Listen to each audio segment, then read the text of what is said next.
Okay. I think one of the examples of Kevin's influence and effect on people happened when we were going to a party in the Bathurst St. Clair area a few years ago. And he lived there a decade earlier, and we got lost. We couldn't find the side street. So we popped our head into a convenience store that he knew from remembering it. And the woman remembered him more than 10 years later. And I thought, he was astounded by it. I thought, you know what? It's because of all the thousands of people who go through the door of that convenience store. He's the only one who would have talked to her. Everyone else would be pleasantries, thank you, how are you? He would ask about her life, what she was up to, how she was feeling. It wouldn't be just a connection. I used to joke with him and say, you don't live in a village, you live in a big cold city, you shouldn't speak to anybody. But that's the point. Kevin just did that. And he was the only person, the only customer invited to the Chinese New Year made at Spadina Garden, one of our favorite Chinese restaurants. That's now defunct. And actually the only Caucasian, to be honest, the only person granted the special, of the food they don't serve the customers, that they just serve for themselves. And the other example, of course, is he and Naomi used to go for a coffee and pastry near Bridgepoint.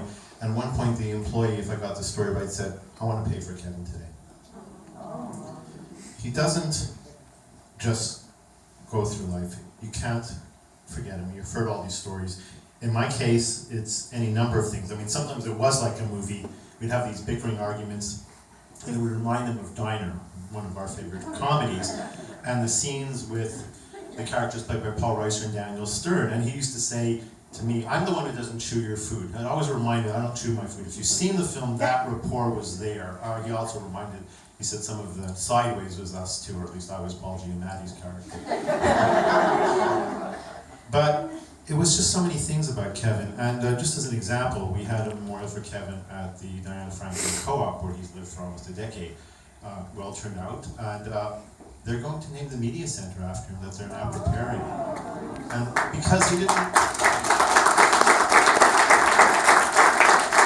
Because his effect was so profound. I mean, he was on the board of directors, but he lived there like less than a decade, and you can have people live there 20 years. A media center is going to be named after him, so people in the future will ask, who was Kevin Currier? That's singular. It's a singular honor. And it's just everything. I mean, in my case, it was, helping me find work. I think we helped each other, because one of the things that's important, if Kevin wasn't Kevin, maybe some of the things that happened wouldn't have. And the only thing I can think of is I happened to be taking a different route back in '95, past his apartment at Wellesleyan Church.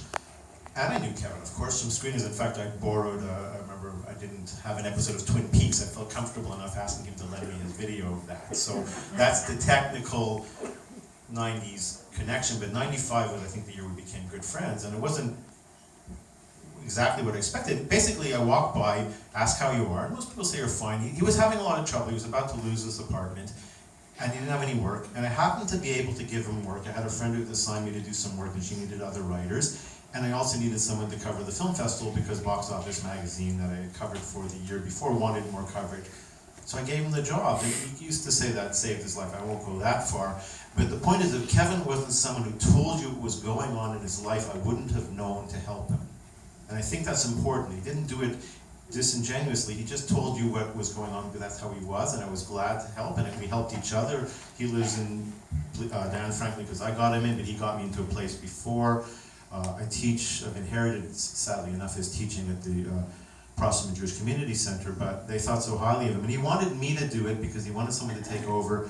And he also knew that I was doubting myself about it, myself as a teacher. And the mark of how it went is that after a year, he was hoping to come back, and he wasn't able to, but I was already part of the curriculum. She was going to have both of us, Karen, lecture there. He did that for me. He knew when I needed to be buoyed up a little bit and to just believe in myself. We've talked about the uncommon courage and grace. I mean, most people, I think it's safe to say, if they had a cancer diagnosis, would be angry and depressed most of the time, or a lot of the time. He never showed it. I mean, the openness on Facebook, just telling you, it's like, I think it inspired everybody. Maybe we'll learn from that, or we'll behave like that. I can't say we won't, but I'll try. He just was like that in every way. And of course, the memory. I mean, he forgot that no one else has a memory as good as his. Because he'd start telling me about a movie from 10 years ago, and he noticed my eyes glazing over and said, oh wait, you don't remember it, do you? You remember stuff when he was 8 years old. And his stepfather Albert had told me he alphabetized his comic books when he was 10. So this goes back, if you know Kevin, how organized he was, every single movie in alphabetical order. I think the CDs were in chronological order. I'm starting to worry it wasn't just alphabetical. And you know me, I'm the exact opposite, so I order any number of DVDs from him for my classes that I actually own but can't find. But it's the friendship. It wasn't anybody like him. I will remember him through the music and the movies and everything else, but he just wasn't like anyone else. I've never met anyone like it. It might be exasperating at times. He could have been, I think, stubborn beyond belief, sometimes principled to a fault.